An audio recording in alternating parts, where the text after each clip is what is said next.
les petits loups. Euh, Salut les petits clous. D'accord. En fait, pour aller avec le look que je vous poste aujourd'hui, mais qui est un peu mon look d'hier, j'avais mis un foulard dans mes cheveux et du coup je voudrais vous montrer comment faire la même à la maison. J'avais posté sur Facebook une vidéo un peu rétro justement de comment nouer ses foulards. Celui-là est pas présenté, donc je pense que ça peut être sympa de le rajouter. Donc voilà. Donc j'ai changé de décor, j'ai changé de couleur de cheveux et de longueur également depuis la dernière fois. Mais vous allez voir que j'ai un peu tout le temps les mêmes accessoires. Alors, je me suis pas vraiment décoiffée de hier pour tricher un peu et aller un peu plus vite et facilement pour moi. Je vais me faire un rouleau à l'avant. Je pense pas avoir une technique très professionnelle pour le faire. Du coup, j'ai un peu de mal. Je mets encore un bon quart d'heure, je pense, à réussir à le faire toute seule. Je crois que c'est surtout beaucoup d'entraînement et probablement du matos que j'ai pas. Je pense qu'avec une cire capillaire, ça peut bien marcher. Moi, le problème, c'est que j'ai les petits cheveux du côté qui retombent quand je fais le rouleau et la vraie difficulté est là. Mais bon, on va essayer de refaire quelque chose quand même. Donc, vous voyez, ils sont encore un peu solides de la laque d'hier. Donc, l'idée étant de dessiner une frange au peigne à peu près carrée, comme ça. Tout le reste, on le met derrière pour l'instant, on s'en chargera plus tard, une fois qu'on aura fait le rouleau. Donc, l'idée, ça va être toujours ma super brosse chérie, de les mettre à l'avant comme ça. Donc en temps normal, on les aurait bien coiffés, même un peu crêpés. C'est toujours la même histoire. Plus ils vont être secs, crêpés, je pense, ils vont mieux tenir dans la manip. Donc voilà. Donc tout bêtement, je vais peut-être me mettre de profil, ça sera plus clair. Ça va être d'enrouler. Moi, ce que je fais, comme j'ai les cheveux effilés, c'est toujours plus simple de les tournicoter parce que sinon ça se barre dans tous les sens, c'est chiant. Et donc on va faire comme une petite bouclette, euh, voilà, autour du doigt. Et puis bah, là on va grimper le plus proprement possible. Voilà, jusqu'à être au niveau de la frange. Voilà. Une fois que le rouleau est fait, on essaye un peu de... Oui, ce que je disais là, de ce côté-là, ça se barre toujours un peu. Bon. Voilà, hein, ça va surtout être de l'entraînement. Moi, ce que je fais, c'est qu'une fois que j'ai fait mon rouleau comme ça, je reprends mes fameuses pinces plates là, comme ça.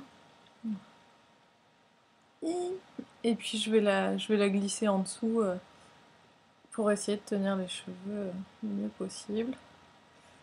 Voilà. Une deuxième. On va les mettre de l'autre côté.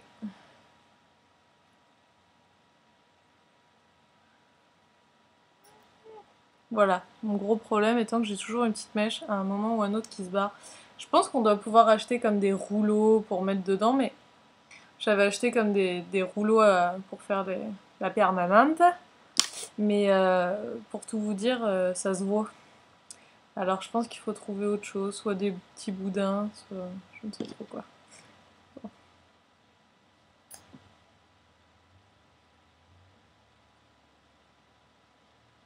J'ai toujours l'impression que ma deuxième barrette ne sert à rien. Donc voilà, c'est pas folichon, mais l'idée est là, donc ça se travaille, hein, j'ai envie de dire. Ça aussi, ça ne va pas du tout.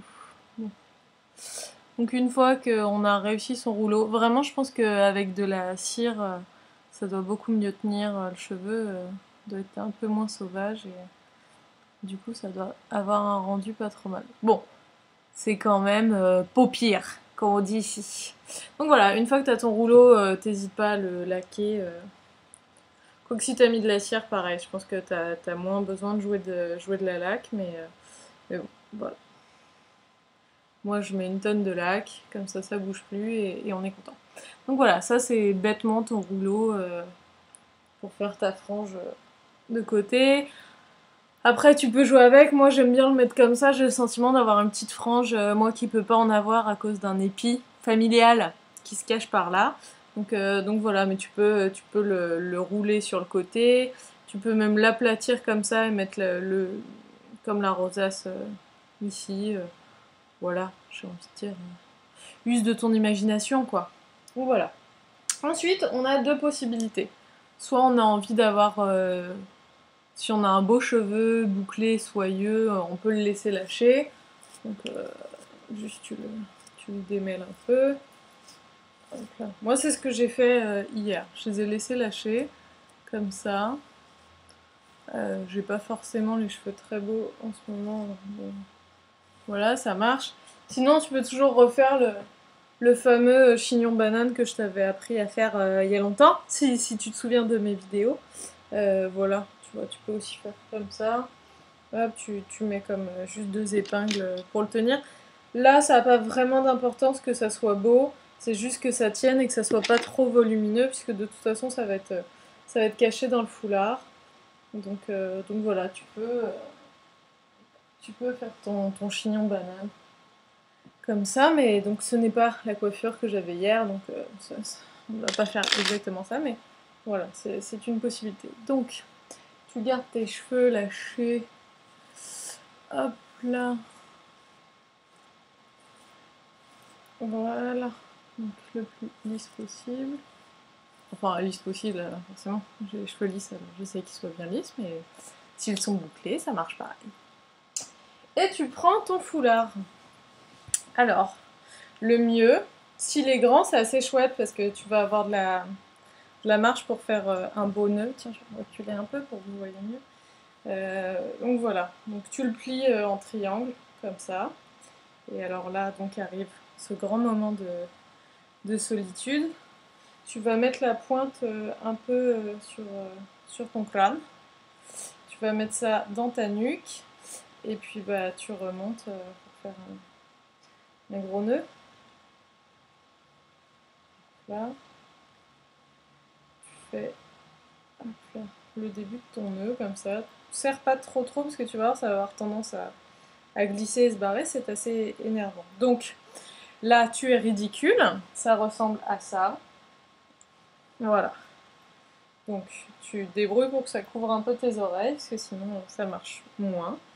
Ton petit surplus là, qui te sert à rien là, tu vas le bloquer, tu vas venir t'as ton nœud là.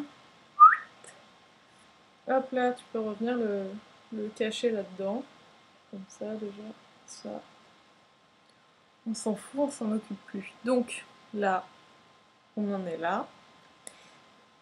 Tu peux resserrer un peu si tu sens que ça tiendra mieux.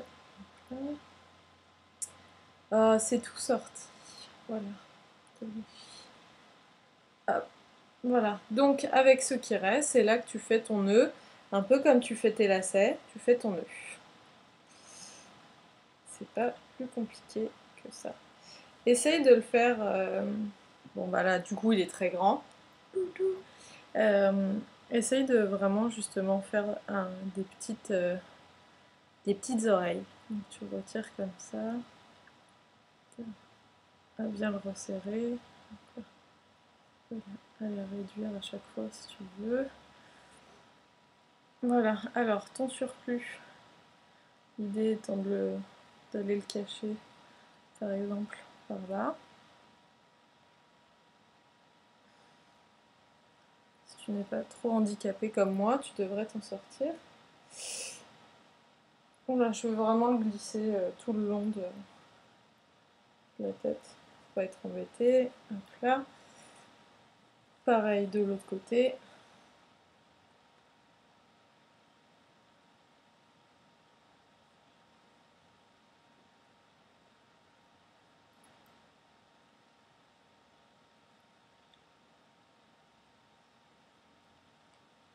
Voilà. Donc, une fois que tu en es là, tu as ta petite frange. Là, tu as ton foulard et ton petit nœud. Donc là, tu vas comme jouer un peu avec le foulard, justement pour faire un joli nœud. Pareil de l'autre côté. Hop là. Tu peux peux le rentrer un peu si tu vois que ça fait quand même trop. Quand même qu'il soit symétrique, sinon ça va être bizarre. Je crois qu'on est pas mal. Et voilà, écoute, je pense que c'est pas mal. Si tu as d'autres petites épingles plates que j'ai cachées dans mon chignon, enfin dans ma frange que j'ai oublié de prendre, tu peux les passer là. Vraiment, genre juste coincer le foulard avec tes cheveux. Parce que c'est un peu le problème quand tu portes ce genre de foulard, c'est que ça a tendance à un peu se barrer, alors que juste une petite pince de chaque côté, ça donne le maintien juste comme il faut. Donc bah voilà, tu vois, c'est vraiment pas compliqué. Euh, je saurais pas vous dire au final de quelle année date cette coiffure, probablement des années 50, je crois que le port du foulard se faisait beaucoup à cette époque-là. Et donc voilà, si jamais t'as trop de tissu là, bah, le mien c'est bien mis, mais n'hésite pas comme à ranger le surplus comme ça, tu peux, voilà j'en ai pas, donc c'est un peu compliqué de te montrer, mais des fois tu vas avoir comme trop de tissu, il suffit vraiment de le rentrer sur le côté, et voilà, j'ai envie de dire le tour est joué. Bon bah t'essayes, et puis t'as même le droit de m'envoyer des photos si tu y arrives, ça serait cool. Allez, bye!